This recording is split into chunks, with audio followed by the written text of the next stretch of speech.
샬롬, 한 주간 잘 지내셨습니까? 오늘 이 시간 6월 셋째 주 함께 말씀 나누도록 하겠습니다. 제가 기도하고 같이 말씀 나누도록 하겠습니다. 사랑이 많으신 하나님 아버지 감사합니다. 하나님, 어느덧 계절이 여름으로 바뀌어서 또 우리에게 좋은 날씨를 허락하시고 또 무더위 가운데에 있지만 그럼에도 불구하고 늘 주님과 동행할 수 있도록 허락하신 것 감사드립니다. 하나님, 이 시간 가운데 함께 말씀을 나누고 말씀 가운데 우리가 그리스도인으로서 어떻게 살아야 할지, 하나님의 백성으로서 어떻게 하나님 나라를 세우고 이루어 나가야 될지 이 시간 함께 나눌 수 있도록 도와주시옵소서. 무엇보다도 하나님, 코비드-19 상황 가운데서 하나님, 우리가 때로는 지치고 또 무너지고 넘어질 때도 있지만 그럼에도 불구하고 끝까지 하나님을 신뢰하며 나아갈 수 있는 우리 로고스교회 공동체 될 수 있도록 붙들어 주시옵소서. 감사합니다. 거룩하신 예수 그리스도의 이름으로 기도합니다. 아멘. 오늘 우리가 함께 나눌 말씀은 사도행전 2장 14절부터 21절 말씀, 그들이 새 술에 취하였다 라는 제목을 가지고 같이 하나님 말씀 나누도록 하겠습니다. 날씨가 더워지면 한층 풀이 꺾일 거라고 예상했던 바이러스가 여전히 맹위를 떨치고 있습니다. 물론 BC 주 정부의 발표에 의하면 6월에 들어서면서부터는 코로나로 인한 사망자가 단 한 명도 발생하지 않았다고 하지만 여전히 바이러스는 우리 주변을 맴돌고 있습니다. 게다가 한국을 비롯한 세계 곳곳에서 여전히 바이러스가 기승을 부리고 있다는 소식은 과연 이 사태가 끝이 나긴 할까라는 생각이 들 정도입니다. 하지만 바이러스가 여전히 맹위를 떨치고 있는 것과는 달리 주위를 둘러보면 바이러스에 대한 경계가 한결 줄어든 것을 느낄 수 있습니다. 그리고 지금 보시는 것처럼 밴쿠버의 화창한 날씨가 우리로 하여금 긴장의 끈을 놓아버리게 합니다. 그러나 바이러스가 완전히 사라진 것이 아니다라는 것을 우리는 기억해야 됩니다. 지금이야말로 더욱 조심해야 할 때입니다. 날씨가 좋아지고 팽팽하던 긴장이 다소 완화된 것과는 달리 더 무거워지고 압박으로 다가오는 것도 있습니다. 여러 가지 것들이 코로나로 인하여서 우리에게 압박으로 다가오고 있는데 그중 그 대표적인 것이라고 할 수 있는 것이 있다라면 경제적인 어려움이 코로나로 인한 대표적인 어려움이라고 할 수 있습니다. 많은 이들이 직장을 잃었습니다.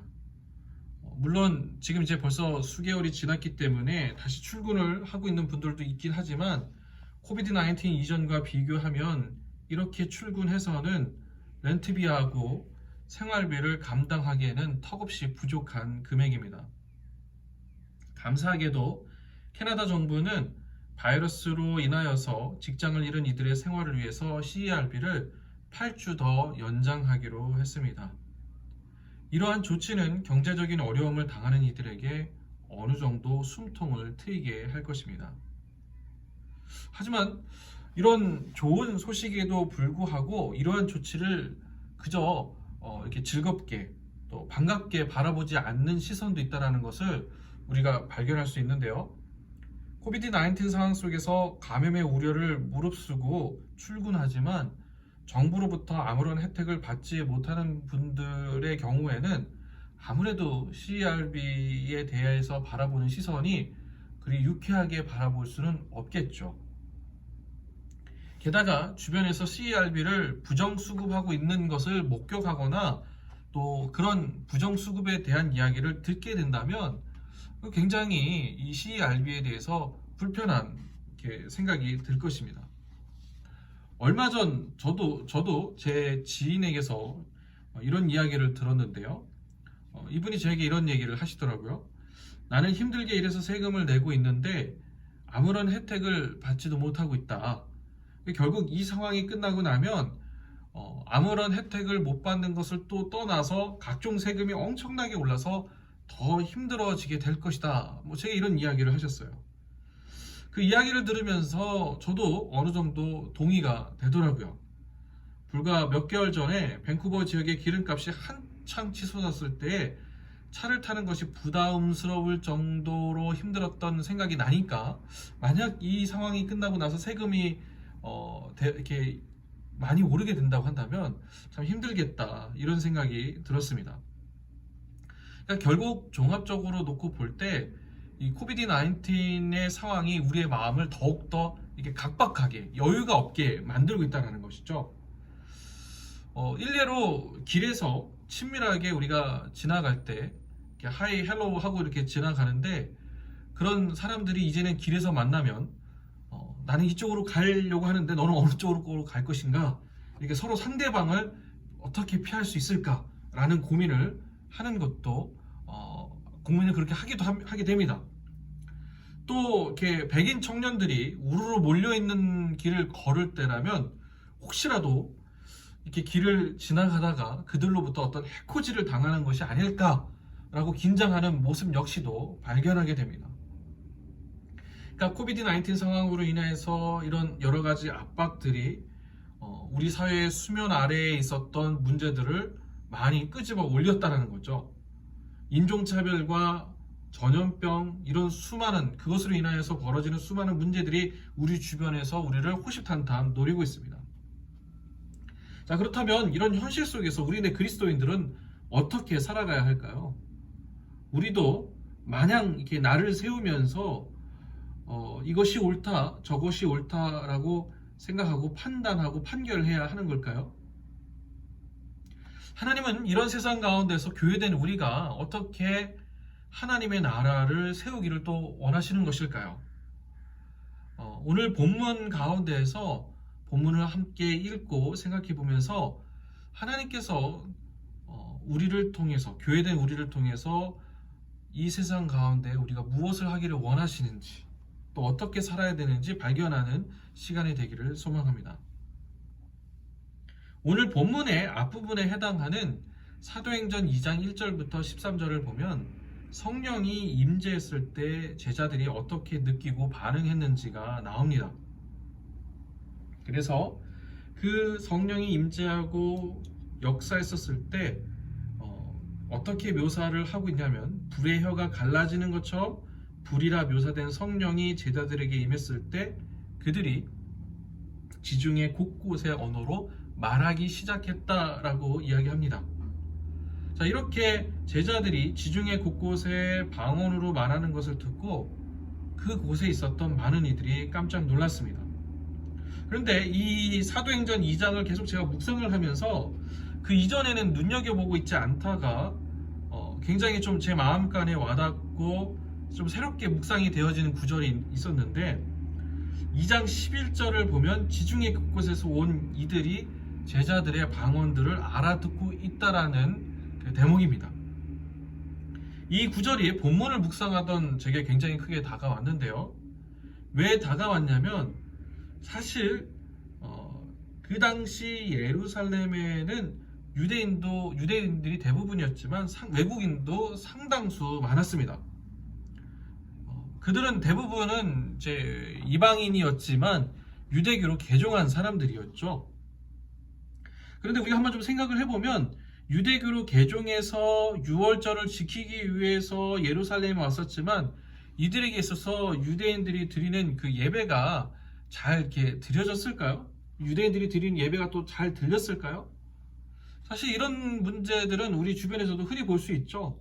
1.5세들이라든지 2세들이 한국어로 하는 예배, 또 우리네 한국식의 예배가 이들에게 이렇게 잘 소화가 될까요? 그런데 참 2장 11절을 보면서 놀라운 소식은 성령이 임하면서 이들에게 메시지가 들리기 시작했다라는 거예요. 이들이 어떻게 메시지가 왜 들리겠습니까? 자기네 출신 지역의 말로 성령을 받은 제자들이 말하니까 이게 들리기 시작을 한 것이죠. 하지만 이보다도 이들을 더욱 깜짝 놀라게 한 것은 단지 자기네 말이 들리는 것이 아니라 제자들이 말하는 것이 하나님의 큰 일들을 말하고 있는 것 때문에 이들이 모두 놀라고 있다는 것이죠. 이들이 비록 유대교로 개종했다고 했지만 성령의 강림 이전에는 유대교는 여전히 유대인 중심으로 진행되었어요. 그런데 성령이 지금 임하면서 그것이 깨져버린 것이죠. 유대인들에게만 하나님이 역사하시는 것이 아니다라는 것이 성령 강림으로 인해서 벌어진 사건이에요. 그래서 더군다나 하나님께서 하나님의 큰 일들을 지금 이방인들의 언어로 이들에게 말씀하고 계시다라는 거죠. 이것이 무엇을 의미하는 것이겠습니까? 하나님께서 이방인들이지만 하나님을 믿는 이들에게 말을 걸어오고 계시다라는 거죠. 그리고 하나님의 큰 일들을 내게 직접 말씀하고 있다는 것입니다. 따라서 이들이 놀라지 않을 수가 없었던 것이죠. 자, 그런데 13절을 보면요, 사도행전 2장 13절을 보면 어떤 이들은 제자들이 각각의 방언으로 말하는 하나님의 큰 일들을 이야기를 했었을 때 어떤 이들은 그 제자들이 술 취한 것이 아니냐, 그들이 세술에 취했다라고 조롱하고 또 그들을 비난합니다. 자, 가만히 한번 생각해 보시기 바랍니다. 한국어를 하고 있다가 다른 나라 말을 잘 못한다고 이제 다른 나라 말을 하나도 못하고 있다가 갑자기 유창하게 다른 나라 말을 한다라고 생각한다면 여러분 뭐라고 말씀하시겠습니까? 그 사람에게 우리가 술 취했다라고 표현하지는 않겠죠.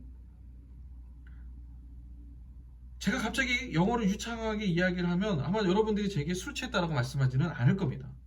그러니까 즉 13절을 볼 때 제자들이 방언을 했다고 지금 이방 사람들이 세술에 취하였다라고 말한 그런 의미가 아니다라는 거예요. 그들이 제자들을 세술에 취했다라고 말하는 것은 제자들이 말하는 하나님의 큰 일들이 자기들이 듣기에는 허무맹랑한 이야기 같으니까 그것을 술에 취했다라고 말하고 있는 것이죠.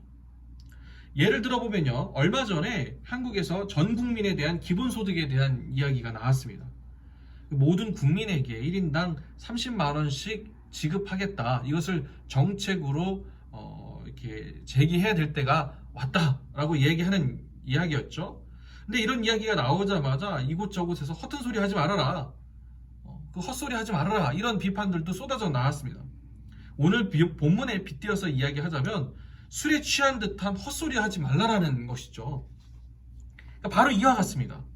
제자들이 하나님의 큰 일들을 이야기하자 어떤 이들이 그 이야기가 허무맹랑한 헛소리, 새술에 취한 이야기로 들렸기 때문에 2장 13절에서 저들이 술에 취했구나, 새술에 취했다라고 비판하고 있는 것입니다.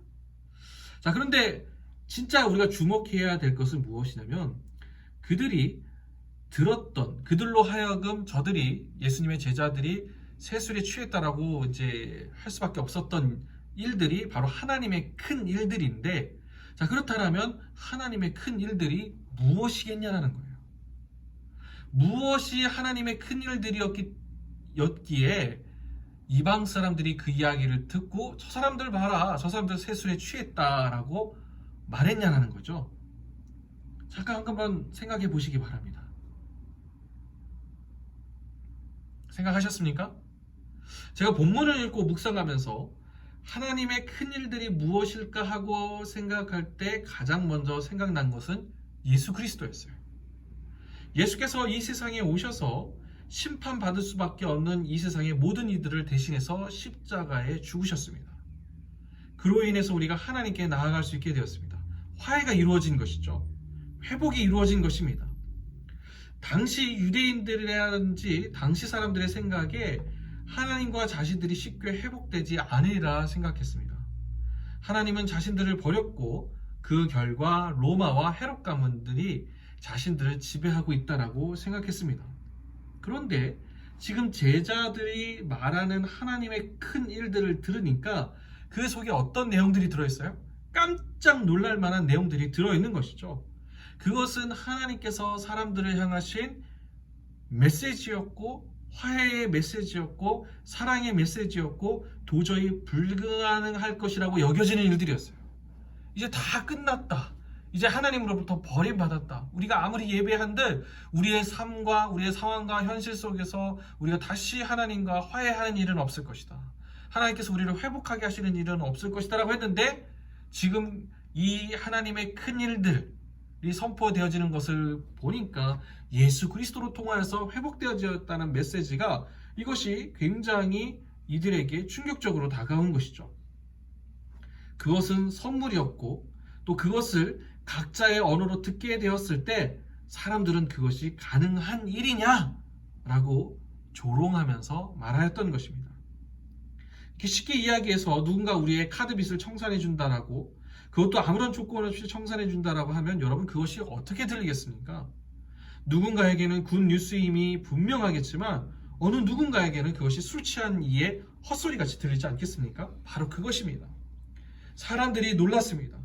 지금까지는 유대인들의 하나님이었는데, 아니 유대인들 중에서도 저 사두개인이나 바리새인 같은 이들의 하나님, 나같이 평범한 이들과는 멀리 떨어지신 하나님의 이야기인 줄 알았는데, 하나님이 내게 말을 걸어오시고 나와 우리를 위한 일들을 말씀하기 시작할 때 사람들이 놀라기 시작한 것이죠. 그렇기 때문에 불가능한 소리 하지 마시오. 당신들은 지금 세술에 취한 사람과 같다라고 조롱하고 비난하고 있었던 것입니다. 자, 그리고 나서 2장 1절 오늘 본문을 보면 그때 베드로가 이야기를 합니다. 베드로는 제자들이 한 이야기가 헛소리가 아니라고 말하고 요엘서의 이야기를 합니다. 요엘서, 베드로가 인용한 요엘서의 이야기는 마지막 날 예수 그리스도의 오심으로 시작된 마지막 때에 하나님께서 하나님의 영을 모든 이들에게 부어주신다는 것입니다. 이 메시지의 핵심 메시지는 하나님께서 회복시키시겠다라는 거예요. 그것도 남녀노소 신분의 차이와 상관없이 하나님께서 회복의 영, 성령을 주시겠다라는 것입니다. 베드로의 설교는 하나님의 큰 일들이 직접 들어서 놀란 이들에게 하나님의 큰 일들이 허무맹랑한 이야기가 아니라 이미 오래전부터 예언되어 왔고 하나님께서 약속하신 것이 드디어 이 시간, 이 가운데에 이루어졌다는 것을 말하고 있는 것입니다.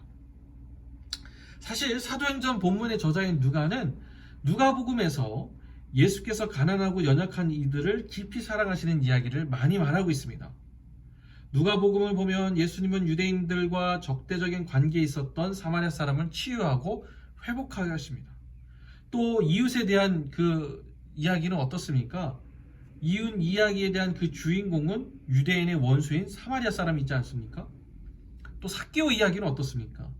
삭개오 이야기에서 예수께서는 모두가 싫어하는 세리 삭개오의 집에 머무르시고 그를 회복하는 메시지가 나오지 않습니까? 따라서 누가가 말하고 있는 하나님의 큰 일들은 사람을 사람답게 남녀노소 빈부와 상관없이 하나님이 모든 이들을 회복시키시고 자녀 삼아 주심을 이야기하는 것입니다. 우리가 잘 아는 요한복음에서도 성령의 일을 이렇게 이야기합니다.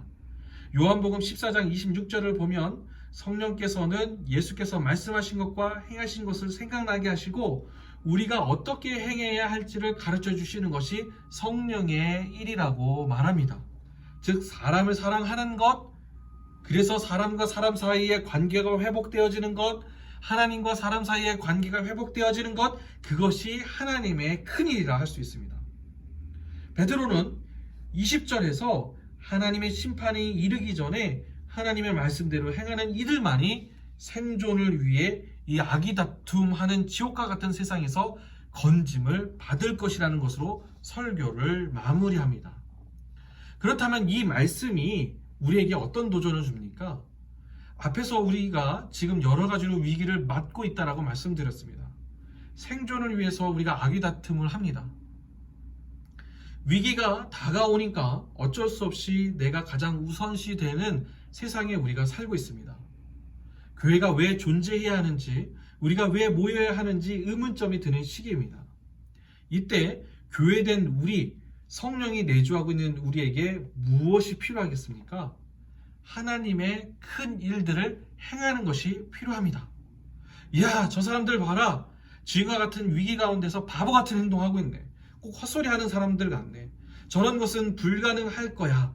이럴 때일수록 이렇게 말하는 사람들 가운데에서 이럴 때일수록 자기 자신을 챙겨야지 어떻게 서로를 사랑하나 라는 이야기를 듣는 이 악이 다툼 세상 가운데에서 서로를 사랑하는 것, 그러므로 인하여서 이 지옥 가운데서 구원을 받는 것이 하나님의 큰일입니다.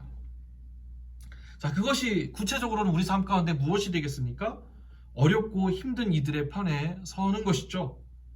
가령 앞에서 CRB 이야기도 나왔는데 부정수급 받고 그런 일들이 벌어지고 있다고 하더라도 그런 것이 꼭 필요하다라는 것이죠.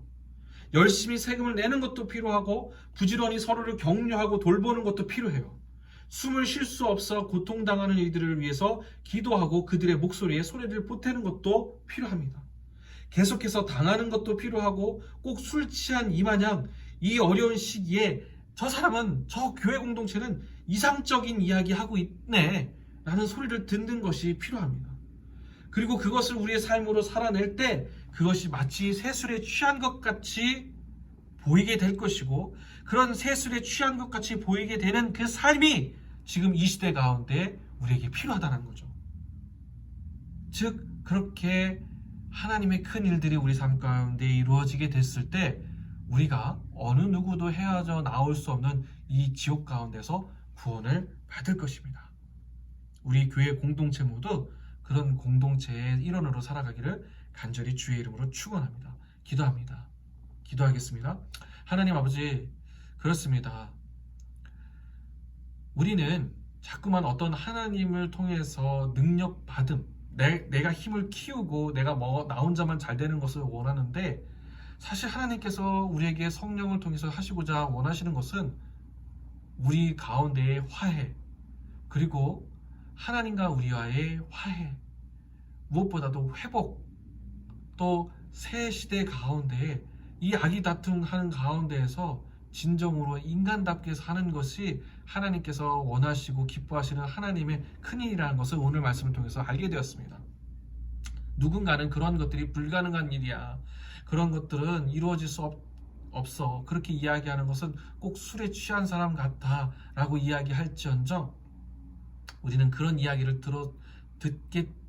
듣더라도 끝까지 하나님의 백성으로 하나님의 나라를 이루면서 살아갈 수 있도록 도와주시옵소서. 지금은 전능하신 하나님의 은혜와 우리 주 예수 그리스도의 사랑과 성령의 감동 감화 충만하심이 그렇게 하나님의 큰 일들을 행하기를 원하는, 그래서 세상 사람들로부터 저 사람들 뭐야, 꼭 술 취한 것 같네, 저렇게 가서는 이 세상 가운데서, 이 험난한 세상 가운데서 살아갈 수 없어 라고 이야기를 듣기를 원하는 우리 로고스 공동체 각 사람이 함께 하시기를 간절히 축원하옵나이다. 아멘.